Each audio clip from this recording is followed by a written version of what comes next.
بسم الله الرحمن الرحيم الحمد لله رب العالمين والعاقبة للمتقين والصلاة والسلام على سيد الأنبياء والمرسلين سيدنا وحبيبنا وحبيب رب العالمين محمد وعلى آله وأصحابه ومن هدى بهديه إلى يوم الدين.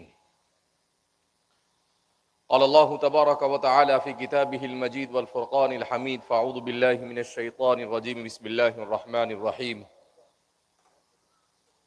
یا ایہا الذین آمنوا اتقوا اللہ حق تقاتہ ولا تموتن الا وانتم مسلمون.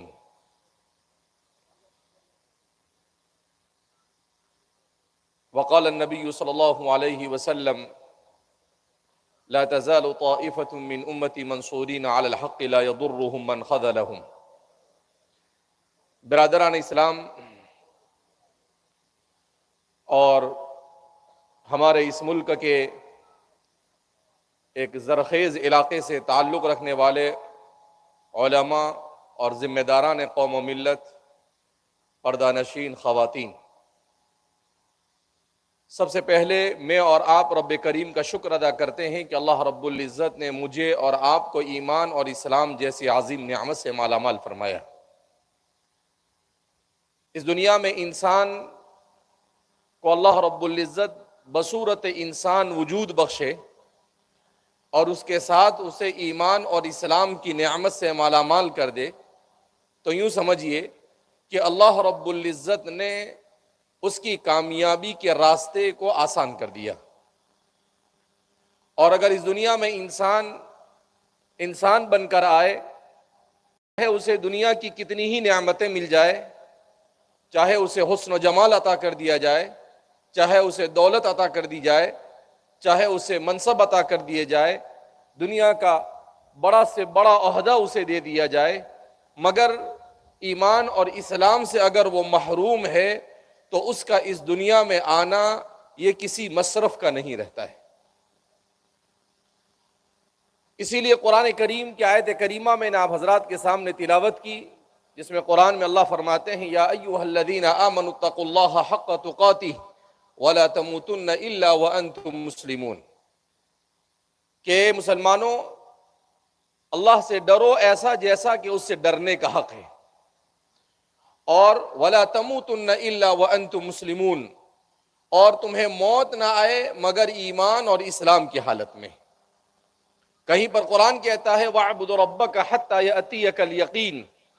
کہ اپنے رب کی عبادت کر یہاں تک کہ تجھے موت آ دبوچے. یہ اللہ رب العزت کا نظام ہے کہ اللہ رب العزت نے اس کائنات رنگ و بو میں حضرت انسان کو وجود بخش کر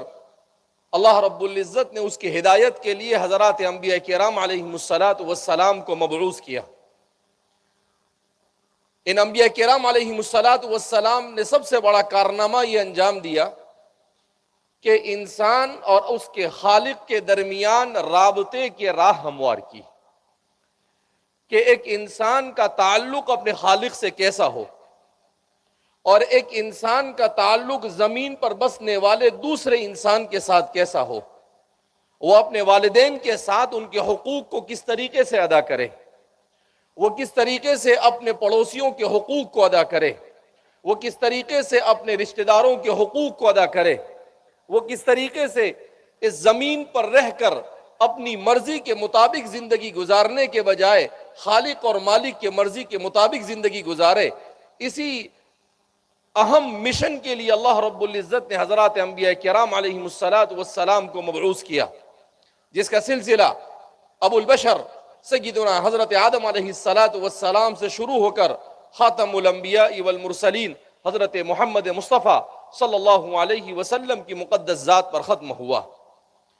اللہ رب العزت نے جہاں پر حضرات انبیاء کرام علیہم السلام کو مبعوث کیا، ان انبیاء کے ساتھ اللہ نے شریعتوں کو نازل کیا، اللہ نے کتابوں کو نازل کیا، اور ان کتابوں میں انسان کے زندگی گزارنے کا سلیقہ بیان کیا کہ ایک انسان اپنی زندگی کیسے گزارے، ایک انسان اپنے اجتماعی اور انفرادی مسائل کو کیسے حل کرے، ایک انسان اپنے مسائل کو اس طور پر حل کرے کہ ان مسائل کے حل کرنے سے خالق اور مالک بھی راضی ہو جائے اور انسان کے لیے دنیا میں ایسی زندگی میسر ہو جس میں سکون اور اطمینان اور سعادت اور نیکبختی اس کے لیے مقدر ہو جائے۔ اس عظیم مشن کے لیے میرے اور آپ کے آقا احمد مصطفیٰ محمد مجتبیٰ صلی اللہ علیہ وسلم پر قرآن کریم کا نزول ہوا۔ قرآن کریم یہ اللہ کا کلام ہے۔ قرآن کریم یہ قیامت تک آنے والے انسانوں کے لیے رہبر اور ہدایت ہے۔ قرآن کریم یہ مبارک اور باسعادت کتاب ہے۔ اسی کتاب نے حضرات صحابہ کرام رضوان اللہ تعالیٰ عنہ مجمعین کی زندگی میں انقلاب برپا کیا۔ اسی کتاب کی برکت سے وہ معاشرہ جو جاہلیت کے سب سے اونچے مقام پر فائز تھا، وہ معاشرہ علم، آگاہی، اخلاق اور دنیا کا بہترین ایسا معاشرہ وجود میں آ گیا جس کے بارے میں خود نبی کریم صلی اللہ علیہ وسلم نے ارشاد فرمایا، خیر القرون قرنی ثم الذین یلونہم ثم الذین یلونہم۔ اس قرآن کریم کے نزول کی برکت سے وہ معاشرہ انسانی تاریخ کا سب سے بہترین معاشرہ ہو گیا۔ صرف وہی معاشرہ بہترین نہیں ہوا بلکہ جو معاشرہ اس معاشرے سے مل کر ہوا، حضرات تابعین کا دور اور حضرات تبع تابعین کا دور، اس کے بارے میں بھی کہا خیر القرون قرنی ثم الذین یلونہم ثم الذین یلونہم۔ یہ امت جب تک کہ قرآن کے ساتھ وابستہ رہی اور اس امت نے جب تک کہ اپنے آپ کو ایمان اور اسلام سے وابستہ رکھا، اللہ رب العزت نے اسے عروج عطا کیا۔ لیکن جہاں پر اس امت نے اپنے رشتے کو قرآن کے ساتھ کمزور کیا، وہیں پر اس امت کا زوال شروع ہوا۔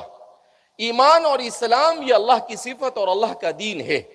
ایمان اور اسلام دنیا میں نہ کبھی کمزور ہوا ہے اور نہ قیامت تک کمزور ہوگا۔ اگر کمزور ہوگا تو مسلمان کمزور ہوگا اور اپنے رشتے کو قرآن اور ایمان سے کمزور کرنے کی وجہ سے۔ لہذا اس بنا پر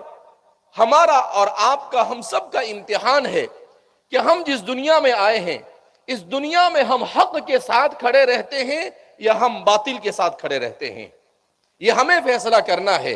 اس لیے کہ حق کو مٹانے کے لیے شیطان نے بھی کوششیں کی مگر ہزاروں سال کے باوجود وہ حق کو کمزور بھی نہیں کر سکا۔ ابو جہل سے لے کر اس زمانے کے بڑے بڑے ظالم بھی کوشش کرتے رہے اور کر رہے ہیں مگر وہ اسلام کا کچھ نہیں بگاڑ سکے، اور قیامت تک کوئی اسلام کا کچھ بگاڑ بھی نہیں سکتا ہے۔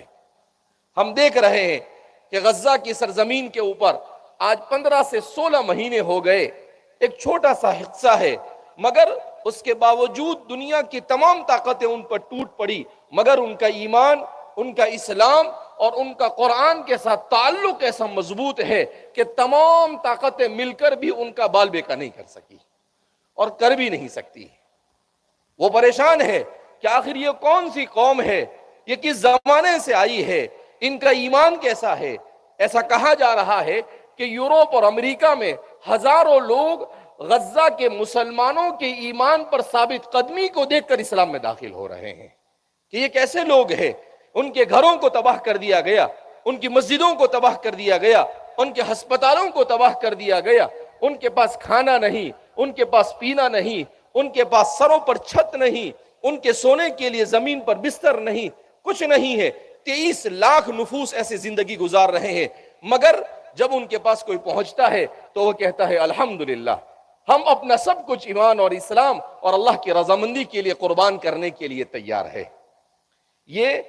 کب ہوا؟ جب انہوں نے اپنے رشتے کو قرآن کے ساتھ مضبوط کیا۔ حضرات صحابہ کرام رضوان اللہ تعالیٰ عنہ مجمعین کی کامیابی کا راز کیا تھا؟ قرآن کریم کے ساتھ ان کے رشتے کا مضبوط ہونا۔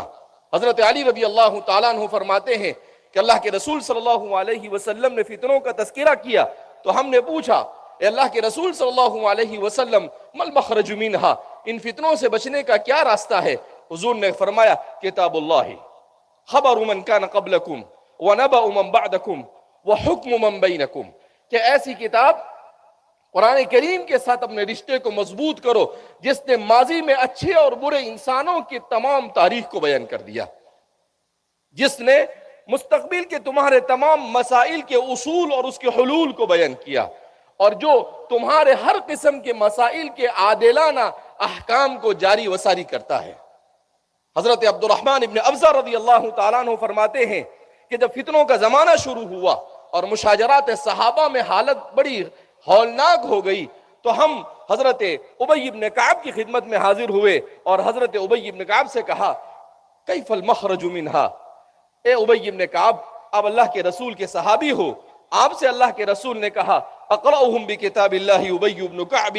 کہ قرآن کریم کو سب سے بہترین جاننے، سمجھنے اور پڑھنے اور اس پر عمل کرنے والوں میں اگر کوئی ہے تو وہ ابی بن کعب ہے۔ ایسی شخصیت جن کے بارے میں خود اللہ کے رسول صلی اللہ علیہ وسلم فرماتے ہیں کہ اے ابی تم مجھے قرآن سناؤ، اللہ نے مجھے کہا ہے کہ میں تم سے قرآن سنوں۔ تو حضرت ابی بن کعب کہتے ہیں حل سمانی ربی، کیا میرے اللہ نے میرا نام لے کر کہا آپ سے؟ اللہ کے رسول صلی اللہ علیہ وسلم فرماتے ہیں نعم، اللہ نے تمہارا نام لے کر مجھ سے کہا ہے کہ میں تم سے قرآن سنوں۔ تو وہ رونے لگے اور کہنے لگے خالق و مالک نے میرا نام لے کر کہا کہ مجھ سے قرآن سنو۔